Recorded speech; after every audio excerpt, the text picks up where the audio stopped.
Elena G. de White llegó a Australia en diciembre de 1891. Durante el viaje desde Estados Unidos y también a su llegada, recibió varias visiones. Algunas de ellas relacionadas con los trabajadores de la casa publicadora australiana. En un manuscrito escribió lo que se le había mostrado. Gran parte de esas instrucciones fueron escritas para el tesorero de la casa publicadora, Nathaniel Falkett. Falkett era un comerciante alto y vigoroso con una disposición generosa. Pero al llegar a ser miembro de la Iglesia Adventista, era también un líder destacado de varias sociedades secretas.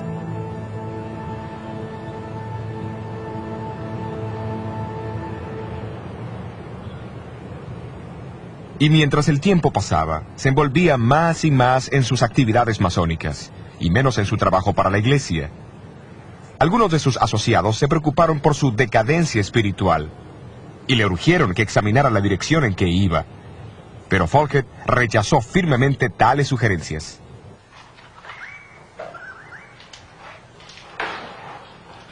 Fue en ese tiempo que Elena White escribió lo que le había sido revelado.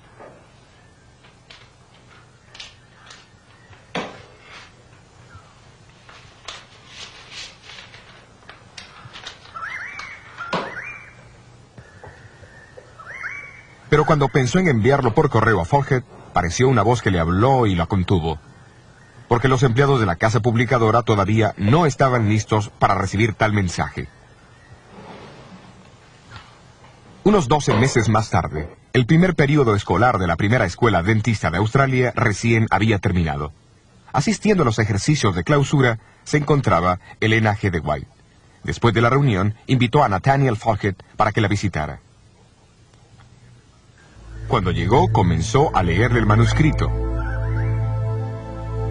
Mientras describía algunas de las reuniones del orden secreto, le recordó de su mal hábito de dar ofrendas pequeñas a la iglesia y grandes donativos a los fondos de la logia.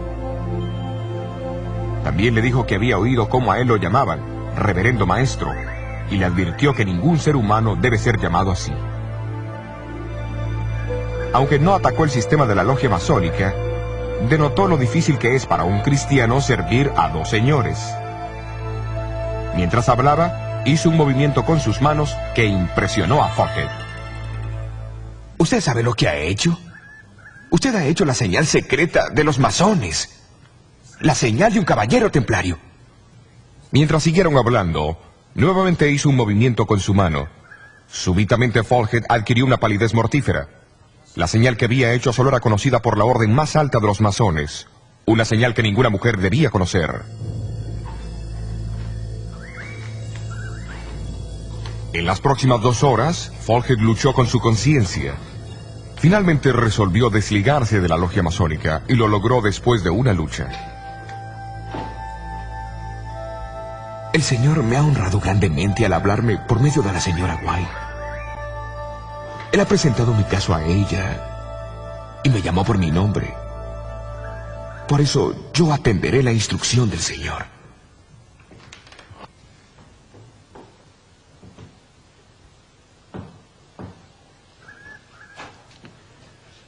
La experiencia de Elena White con Nathaniel Falkett ilustra algunos aspectos importantes de cómo el don de profecía operó en tiempos bíblicos y cómo continúa operando hoy. Primero, los profetas reciben información por los medios sobrenaturales de visiones o sueños proféticos que les permiten ver personas y experimentar eventos fuera de su límite de conocimiento.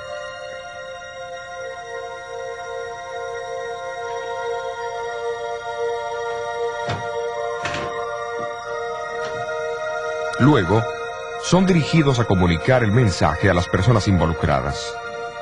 Él o ella, porque las mujeres también fueron llamadas a ser profetas, tienen que exponer el mensaje en forma oral, escrita o personificada.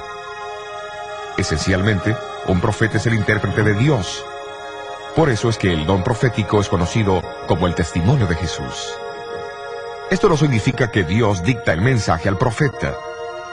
Antes bien, el Espíritu de Cristo satura la mente del profeta con pensamientos.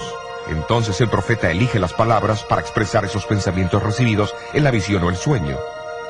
Esto también significa que la cultura, el nivel educacional y la formación del escritor juegan un papel importante en la forma como estos mensajes son comunicados.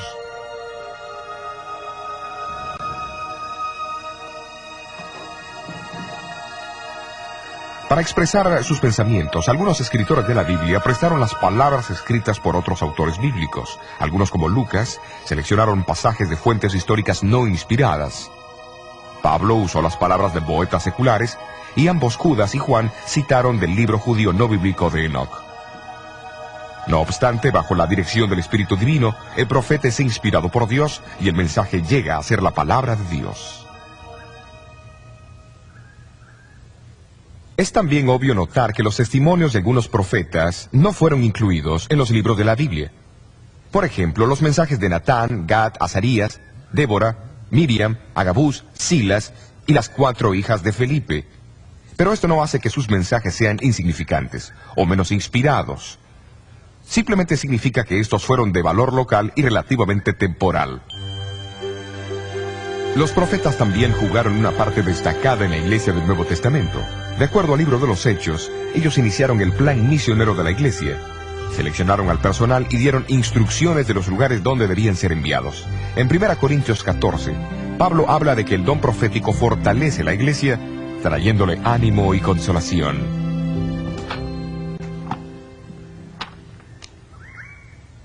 Pablo también escribe en Efesios 4 que los profetas son uno de los principales medios que Cristo ha puesto para traer unidad a la iglesia. Por lo tanto, sus consejos ayudan a proteger la iglesia de las falsas doctrinas. De acuerdo a Hechos 15, los profetas confirmaron a los creyentes en la verdadera enseñanza de la iglesia en tiempos de controversias religiosas.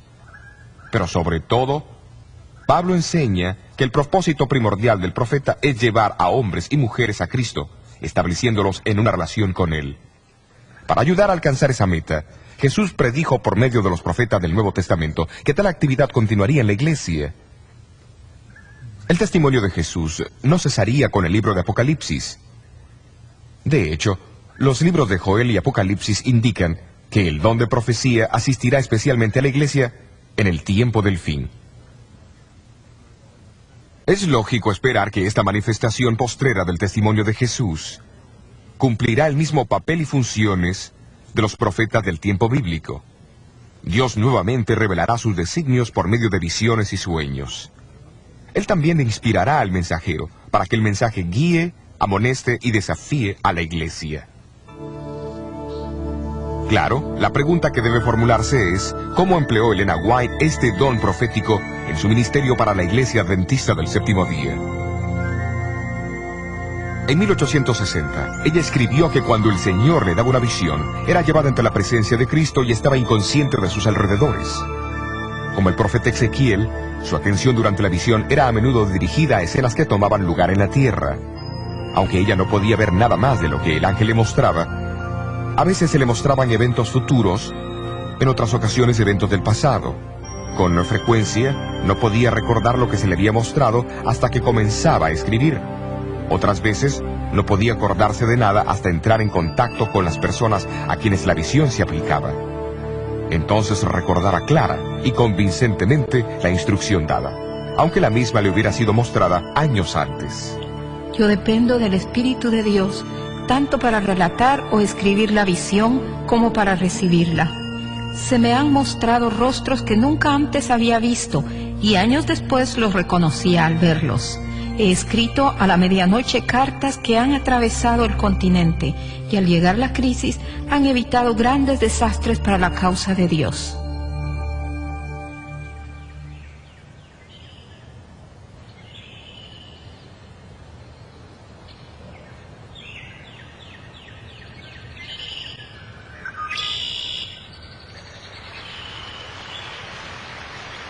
Tal vez no hubo una crisis más grande en la iglesia adventista durante los primeros 70 años de su historia que la amenaza del panteísmo. Los panteístas creen que Dios no es un gran ente personal, sino una esencia misteriosa, una influencia impersonal que impregna toda la naturaleza. Aunque Él existe en todas las cosas, en árboles, flores, aire y animales, Él es tan impersonal como la gravitación o los rayos del sol.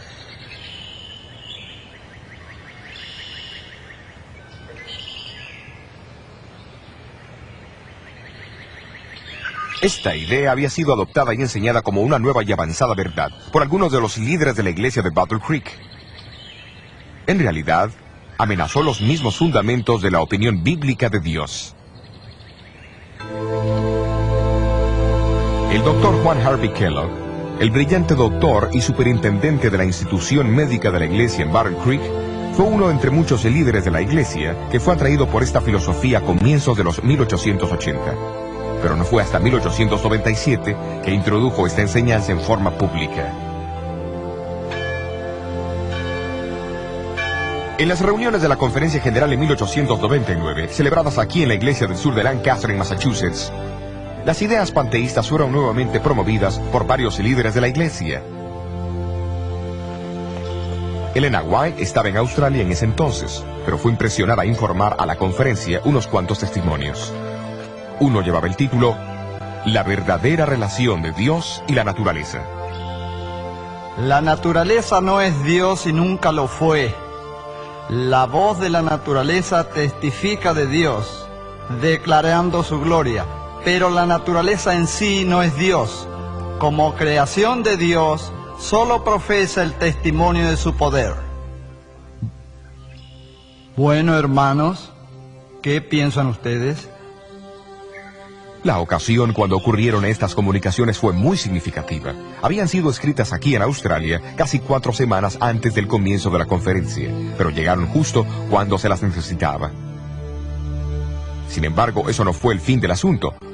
La enseñanza panteísta prontamente se extendió en el colegio de Battle Creek y en el sanatorio que estaba bajo el control del Dr. Kellogg.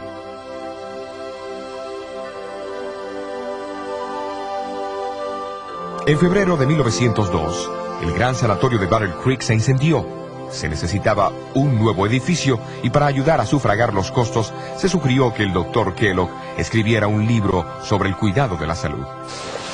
Todos los ingresos de las ventas se usarían para ayudar a reconstruir dicho sanatorio. Kellogg fue advertido que no incluyese ninguna idea panteísta en él. Pero cuando este libro, El Templo Viviente, finalmente salió de la imprenta, fue claro para algunos que él no había dado importancia a la instrucción.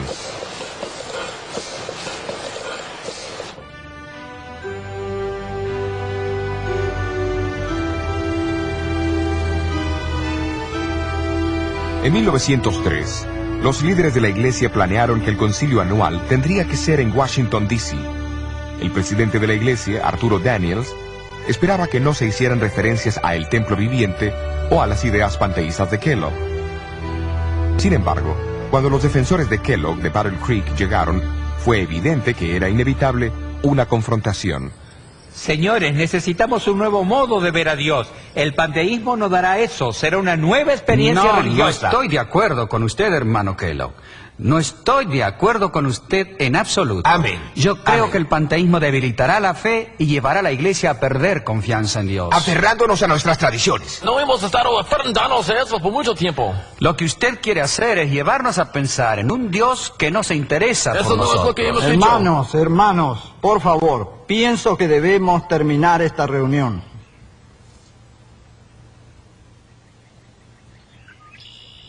El pastor Daniels no se atrevió a pedir un voto por la tensión existente.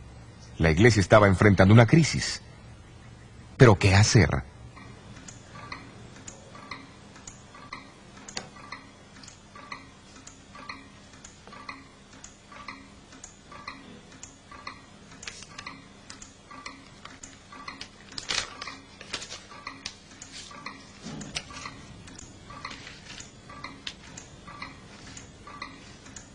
Tengo algo que decir referente al nuevo libro El Templo Viviente.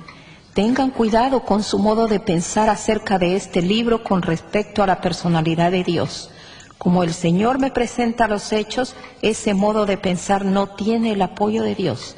Se me ha mostrado que el autor está en un camino falso y ha perdido de vista las verdades distintivas para este tiempo.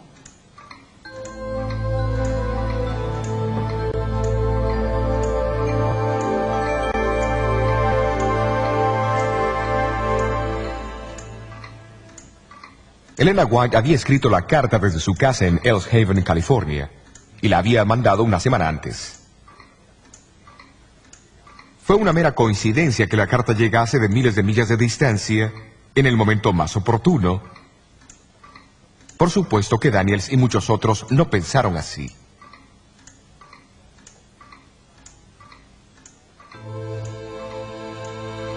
Nunca antes los mensajes de Dios fueron tan necesarios como en este momento, y nunca hubo mensajes más certeros mandados por Él a su pueblo que los que usted nos ha enviado. Usted no se puede imaginar la gran bendición que ha sido para nosotros su comunicación sobre el templo viviente.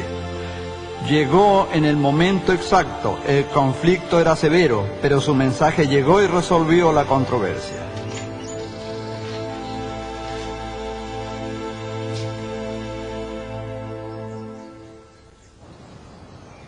El concilio de Washington no era solo una amenaza a la organización o al liderazgo, envolvió mucho más, pues la misma comprensión del carácter y personalidad de Dios estaba en peligro. Por eso Elena White decidió incluir en 2 de sus libros, que estaban en preparación, algún material sobre el tema discutido. El 8º volumen de Testimonios para la Iglesia contiene más de 80 páginas sobre Dios y la naturaleza y la relación entre ambos. En el Ministerio de Curación, ella escribió una sección titulada El conocimiento esencial, que recalca la importancia de conocer al Dios que maneja el universo. Esto fue siempre de suprema importancia para Elena White. Su constante blanco en sus sermones y escritos era exaltar a Jesús y su amor ante el mundo. Desafortunadamente, eso no estaba en primer lugar para toda la iglesia. Tomemos la iglesia de aquí, de Battle Creek. A ninguna iglesia Elena comunicó más mensajes que a esta. Los adventistas del séptimo día comenzaron su obra en esta ciudad de Michigan en el año de 1852, cuando el capitán del barco, José Bates, visitó la ciudad buscando al hombre más honesto del pueblo. El administrador de correos, Leonardo Stewart, lo dirigió a David Hewitt, un buhonero presbiteriano. Bates lo convenció de la importancia de guardar el séptimo día sábado, y Hewitt llegó a ser el primer adventista guardador del sábado en Battle Creek.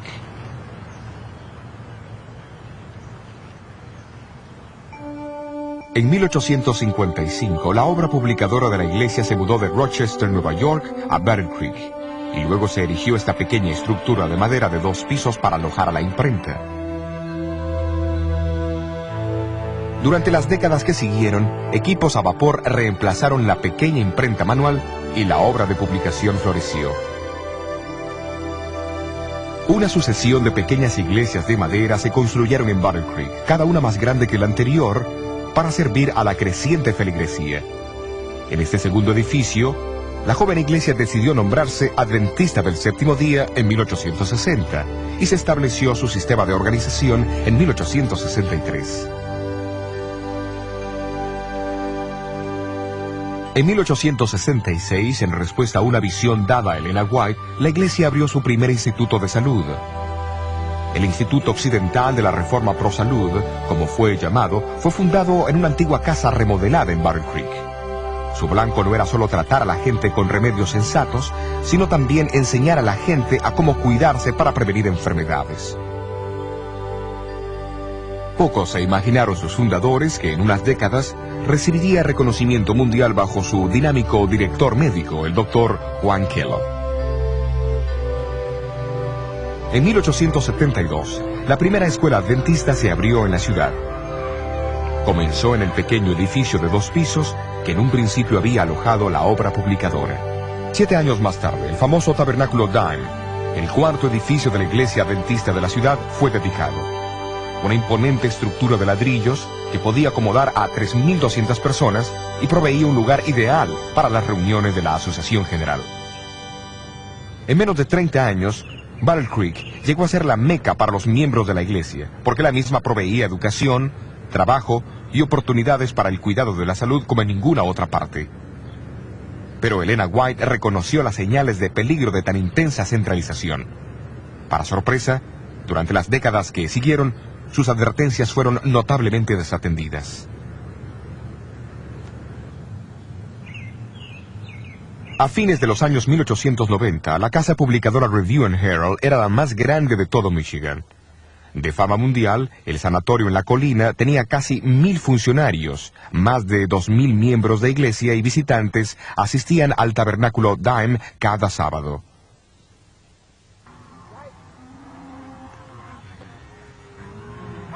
Pero desde Australia, donde Elena White estaba viviendo durante los 1890, ella amonestó que no se hiciesen más planes de expansión.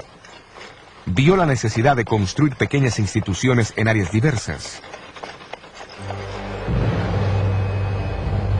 También sabía por las visiones recibidas que estaban a punto de ocurrir grandes cambios en el mundo.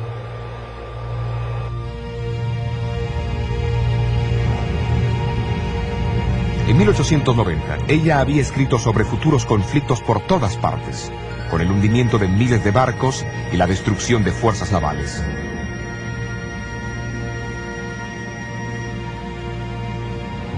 Vidas serían sacrificadas por millones, dijo. Confusión, confrontación y muerte ocurrirían inesperadamente en los mayores medios de transporte.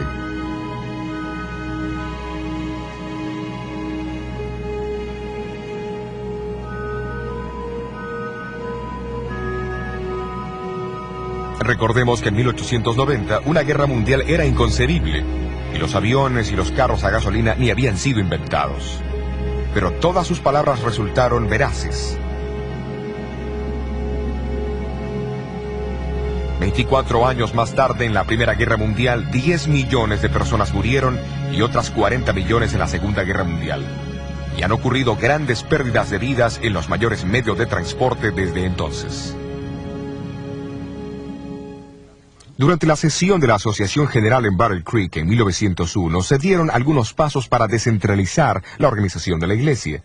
Sin embargo, las advertencias de Elena White sobre el incremento de la comercialización y los sueldos injustos en la casa publicadora mayormente cayeron en oídos sordos. Pero en noviembre de 1901 fue comunicado un mensaje impactante a los miembros de la Junta de la Casa Publicadora. Ella les recordó que Dios estableció la Casa Publicadora para propagar su verdad. Pero esta meta había sido olvidada en la búsqueda de ganancias comerciales. Luego vino la advertencia.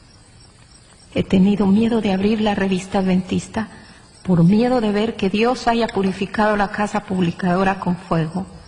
A menos que haya una reforma, la calamidad vendrá a la casa publicadora y el mundo sabrá la razón. Y pronto lo supo.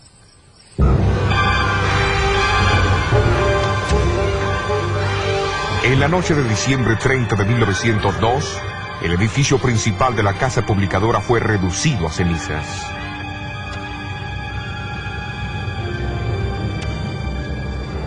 Esto ocurrió unos 10 meses después de que el famoso sanatorio de Battle Creek fuese también destruido por el fuego.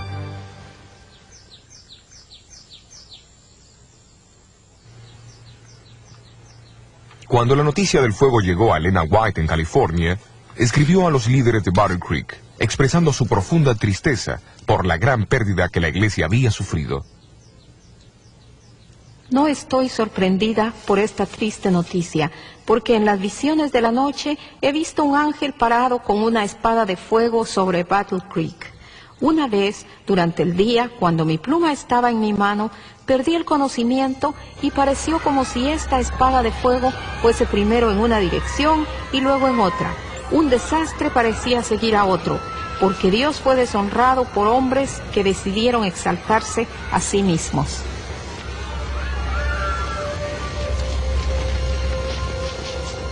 En los meses que siguieron, la iglesia tuvo la oportunidad de pensar seriamente en los incendios desastrosos y sus causas.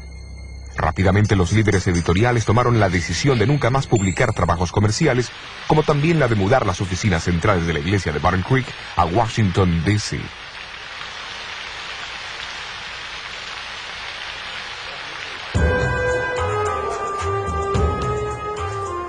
En los tiempos bíblicos, el profeta, siendo el intérprete de Dios, a menudo hablaba claro y señalaba mensajes de advertencia al pueblo de Dios, llamándolo a arrepentirse. Tales mensajes fueron populares porque casi siempre atacaban el egoísmo, el orgullo y el amor al poder. En Apocalipsis 3, Jesús escribió a una de sus iglesias: «Yo reprendo y castigo a todos los que amo». Dios es el mismo hoy día.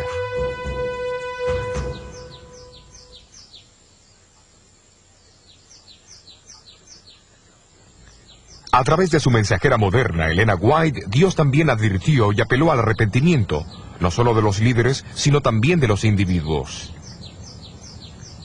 Esteban Smith y su familia aceptaron el mensaje adventista en 1850 y adoraron a Dios, juntamente con los guardadores del sábado aquí, en Washington, Nueva Hampshire. Sin embargo, no mucho tiempo después, Smith cayó bajo la influencia de lo que se llamaba la Nueva Luz y comenzó a predicar sus ideas.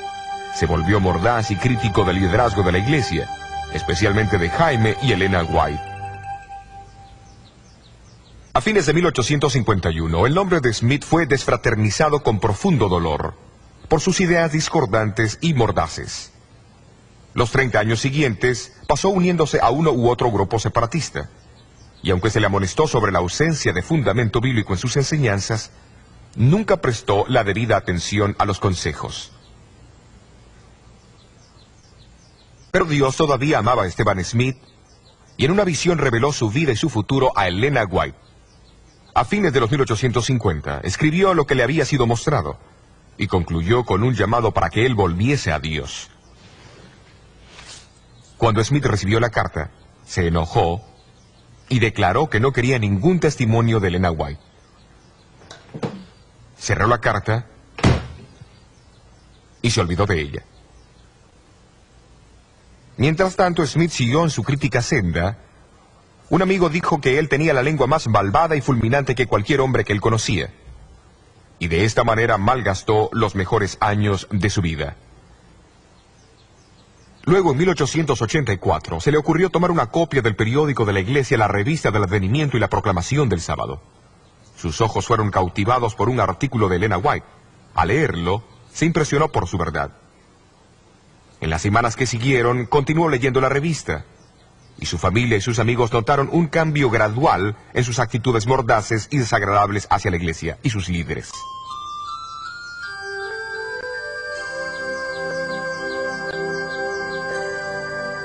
Un año después, Eugenio Farnsworth fue nuevamente invitado a hablar aquí en su iglesia. Su viejo amigo Esteban Smith, ahora con 78 años de edad, resolvió asistir a la reunión del sábado por la mañana, cuando Farnsworth predicó desde este púlpito sobre el surgimiento del movimiento adventista en la profecía bíblica. Las palabras positivas y confiadas de Farnsworth afectaron a Smith profundamente. Durante la siguiente semana, Smith recordó la carta que había recibido de Elena White tantos años atrás. Al abrirla, leyó sobre lo que su vida sería si continuaba el curso que había tomado.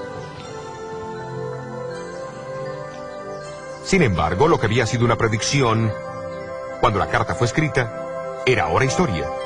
Un registro de cómo él había vivido, porque no había cambiado sus hábitos.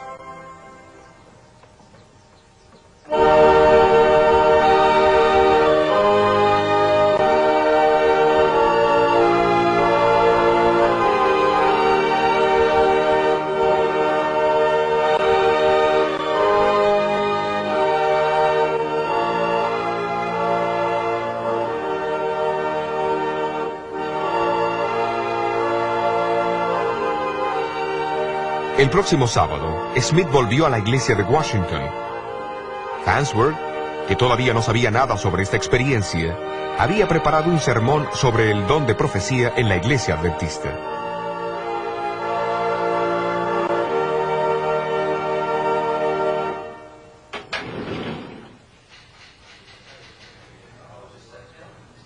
Esta carta fue escrita por Eugenio Farnsworth a Elena White el 15 de julio de 1885, poco tiempo después de predicar su sermón en la iglesia de Washington. Menciona cómo después del sermón, Smith se paró y relató a la congregación la historia del testimonio que él había recibido más de 25 años antes y cómo él no lo había leído hasta el último jueves. Su verdad lo había convencido. Farnsworth registró las palabras de Smith en esa ocasión de esta manera: si yo hubiera hecho caso al testimonio que Dios me envió, todo el curso de mi vida hubiese cambiado, y yo hubiese sido un hombre muy distinto. Cualquier hombre honesto debe decir que los testimonios siempre conducen a un hombre, hacia Dios y hacia la Biblia. Palabras muy definidas de uno de sus peores críticos. En vista del obvio impacto sobre los individuos y la Iglesia a través de los años, muchos se han preguntado cómo los escritos inspirados de Elena White se relacionan con la Biblia en este mundo contemporáneo. Por ser más recientes, se reemplazan a las Escrituras. ¿Le son de alguna manera una añadidura? Tal vez Elena White misma tiene la última palabra sobre el asunto. Si hubieseis hecho de la palabra de Dios vuestro estudio, no necesitaríais estos escritos. Es porque habéis dejado de instruiros con el libro inspirado de Dios que Él ha buscado alcanzaros con testimonios simples, directos. No intentan dar nueva luz, sino impresionar vívidamente el corazón con las verdades de inspiración ya reveladas. Porque se ha dado poca atención a la Biblia, el Señor ha dado una luz menor para guiar a hombres y mujeres hacia la luz mayor.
Elena G. de White llegó a Australia.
En diciembre de 1891. Durante el viaje desde Estados Unidos y también a su llegada, recibió varias visiones. Algunas de ellas relacionadas con los trabajadores de la casa publicadora australiana. En un manuscrito escribió lo que se le había mostrado. Gran parte de esas instrucciones fueron escritas para el tesorero de la casa publicadora, Nathaniel Folkett. Folkett era un comerciante alto y vigoroso con una disposición generosa. Pero al llegar a ser miembro de la Iglesia Adventista, era también un líder destacado de varias sociedades secretas.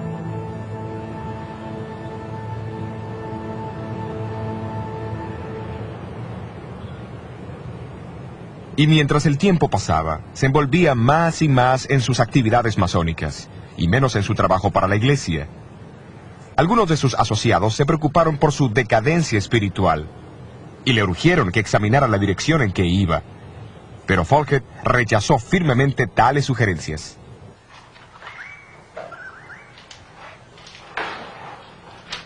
Fue en ese tiempo que Elena White escribió lo que le había sido revelado.